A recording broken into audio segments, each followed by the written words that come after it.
માંગરોળના શેરિયાજ ગામે યુવાન પર સિંહે હુમલો કરતા યુવાનને હોસ્પિટલે સારવાર આપી વધુ સારવાર માટે જૂનાગઢ ખસેડાયો છે।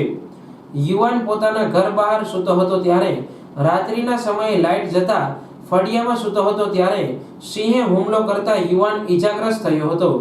શેરિયાજની પટ્ટી સીમ શાળા વિસ્તારમાં ઘટના બની હતી। યુવાનને મોઢાના ભાગ પર ગંભીર ઈજાઓ થઈ હતી।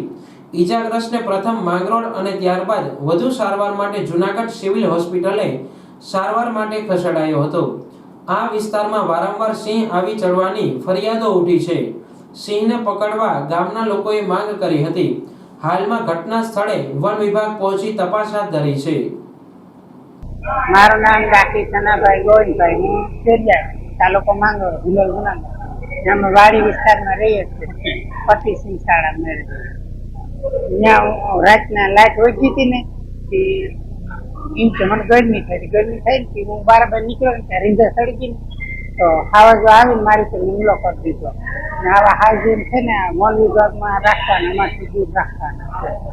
ને આવો હુમલો છે ને અમારે બીજા ભાઈને કરી દીધો છે।